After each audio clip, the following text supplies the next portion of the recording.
साल 2003 में एक फिल्म आई, नाम था कोई मिल गया, रोशन खानदान का प्रोडक्ट। ये फिल्म ऋतिक रोशन के लिए मील का पत्थर तो साबित हुई ही, रिलीज के लगभग 2 दशक बाद आज भी मीम संसार में लाइट हाउस बनकर खड़ी हुई है। इस फिल्म में ही साइंटिस्ट संजय मेहरा एलियंस से संपर्क साधने की कोशिश करते हुए दिखाए गए। ओम की अलग अलग फ्रीक्वेंसी उन्होंने स्पेस में भेजी, इस इंतजार में कि वहां से जवाब आएगा। ये बात और है कि जब असल में एलियंस आए तो पैपराजी की तरह एक्ट करने के चक्कर में उन्होंने अपनी और अपने परिवार की लुटिया डुबोली। बाद में उन्हीं का सिस्टम इस्तेमाल करके उनके बेटे रोहित ने स्पेस में साउंड भेजी और फटाफट जवाब भी आ गया। जवाब के साथ एलियंस खुद भी पधार गए। स्पेस और धरती छोड़िए, यहाँ घर पर लंच रखना हो और एक शहर के इंसानों को बुलाना चाहें तो 75 दिन बाद अपॉइंटमेंट मिलता है, उसका भी कुछ पक्का आता पता नहीं। खैर, जानने वाले तो ये भी कहते हैं कि ये हॉलीवुड की ईटी फिल्म से प्रेरित थी। वैसे फिल्म में जितना आसान दिखाया गया, क्या स्पेस में संदेशा भेजना उतना ही आसान है? चलिए आपको बताते हैं।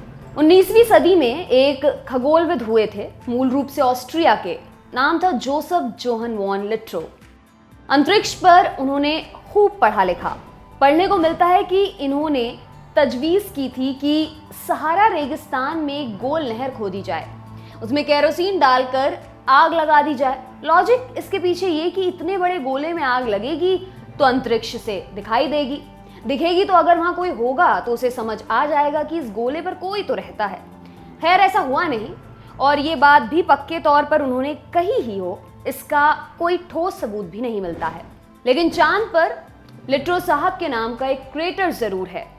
लबोलुआब ये कि उस समय अंतरिक्ष में मैसेज भेजने की बात वहीं धरी की धरी रह गई। अब थोड़ा और आगे बढ़ते हैं, आते हैं साल 1962 पर। महीना था नवंबर का। भारत इस समय अपने पड़ोसी चीन के घात का शिकार हो रहा था। इस वक्त दुनिया के किसी और देश में क्या चल रहा है ये देख सकने का ना तो समय था ना मौका। अक्टूबर के आखिरी हफ्ते से नवंबर के आखिरी हफ्ते तक चले इस युद्ध के बीच कुछ ऐसा हुआ जो पहले कभी नहीं हुआ था। उस समय भारत के बेहद करीबी दोस्त रहे सोवियत संघ ने एक चिट्ठी भेजी थी। कहाँ? अंतरिक्ष में, इस उम्मीद के साथ कि कहीं कोई पढ़ने वाला हो तो पढ़ ले और फिर जवाब दे दे। मोर्स कोड में लिखी गई ये पहली चिट्ठी थी जिसे स्पेस में भेजा गया। चिट्ठी तो क्या ही, रेडियो मैसेज था जिसमें पहला शब्द भेजा गया था मीर। रशियन में इसका मतलब होता है विश्व शांति। इसके बाद के मैसेज में यूएसएसआर और लेनिन जैसे शब्द मोर्स कोड में भेजे गए। इसे वीनस ग्रह की तरफ निर्देशित करके भेजा गया था। इसी तरह के तकरीबन 12 इंटरस्टेलर रेडियो मैसेज अब तक अंतरिक्ष में भेजे जा चुके हैं। इनको शॉर्ट में IRM कहा जाता है। साल 1974 में कुछ साइंटिस्ट ने प्योर्तो रिको की अरेसीबो ऑब्जर्वेटरी से एक रेडियो संदेश भेजा, धरती से 25,000 प्रकाश वर्ष की दूरी पर मौजूद सितारों के एक झुंड को। इसका नाम है मेसियर 13। बाइनरी कोड में जो मैसेज भेजे गए उनमें एक इंसानी शरीर की बेसिक ड्राइंग है, माने सीधे डंडे खींचकर बनाई गई सिर्फ रेखाओं वाली ड्राइंग, जिसे स्टिक फिगर आर्ट भी कहते हैं। हमारे अपने DNA का स्ट्रक्चर है, टेलीस्कोप का एक रेखा चित्र है। इसे इस उम्मीद में भेजा गया था कि किसी को बीच में ये संदेश मिले तो उसको डिकोड कर ले, पढ़ ले, समझ ले, हो सके तो जवाब वापस लिख दे। हालांकि साइंटिस्ट का मानना है कि जब तक ये संदेश वहां तक पहुंचेगा, मेसियर 13 यानी वो सितारों का झुंड अपनी जगह से कहीं और चला गया होगा। एक इंटरेस्टिंग बात, इस मैसेज को भेजने वाले साइंटिस्ट की टीम में कार्ल सगन भी थे, जिनको पॉप कल्चर में भी काफी लोकप्रियता मिली हुई है और साइंस से जुड़े नामों में उनका नाम काफी ज्यादा लोग जानते हैं। इसी के 3 साल बाद 1977 में नासा ने स्पेस में अपना यान भेजा, वॉयेजर 1 के नाम से। इस यान में एक गोल्डन रिकॉर्ड है जिसकी तस्वीर आप देख सकते हैं। इस फोनोग्राफ रिकॉर्ड को चलाने के लिए मशीन भी साथ में दी गई। मशीन को कैसे चलाना है इसकी जानकारी भी साथ में रखी गई। इसमें दुनिया की 55 भाषाओं में संदेश रिकॉर्ड किए गए। ये काम करने का जिम्मा नासा ने डॉक्टर कार्ल सगन को सौंपा। कहा, आप जैसे मैनेज कर सको करो, फ्रीडम पूरी है लेकिन टाइम थोड़ा कम है।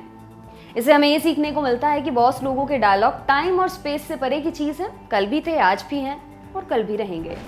उस वक्त डॉक्टर सगन कॉर्नेल यूनिवर्सिटी में पढ़ा रहे थे। तस्वीरों वगैरह के काम के लिए संयुक्त राष्ट्र की भी मदद ली गई।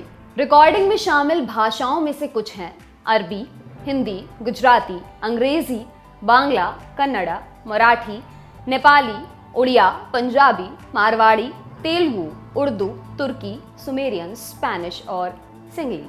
भारतीय उपमहाद्वीप की भाषाओं को रिकॉर्ड कराने का जिम्मा डॉक्टर बिशुन खरे ने उठाया था। ये लेबोरेटरी फॉर प्लैनेटरी स्टडीज में सीनियर फिजिसिस्ट थे। कॉर्नेल में जिन जिन भारतीय लोगों को वो जानते थे, उन सबको कांटेक्ट करके उन्होंने मैसेज रिकॉर्ड करवाने में सहायता ली। डॉक्टर बिशुन खरे वाराणसी में जन्मे थे। BHU से पढ़ाई करके अमेरिका गए, वहां सिराक्यूज यूनिवर्सिटी में एडमिशन लिया, वहीं से फिजिक्स में डॉक्टरेट की उपाधि ली। 1960 से 1990 तक उन्होंने कॉर्नेल यूनिवर्सिटी में काम किया और डॉक्टर कार्ल सगन के एसोसिएट भी वो रहे। कई पेपर भी पब्लिश हुए उनके। प्लूटो पर उन्होंने काफी रिसर्च की थी। डॉक्टर खरे के नाम पर प्लूटो के एक क्रेटर का नाम रखा गया है।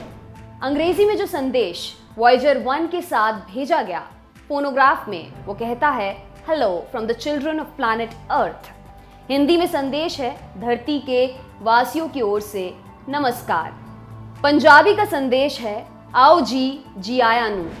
ऐसे ही संदेशों के साथ उस रिकॉर्ड पर तस्वीरें हैं, कई आवाजें हैं, प्रकृति और इंसानों की दुनिया की, चिड़ियों, जानवरों, बारिश, ट्रेन, घोड़े, सबकी आवाज, कदमों की, हंसी की, हवा की, झिंगुरों की आवाजें, दुनिया भर का संगीत, लोक संगीत, क्लासिकल म्यूजिक, बाख और बेथोवन।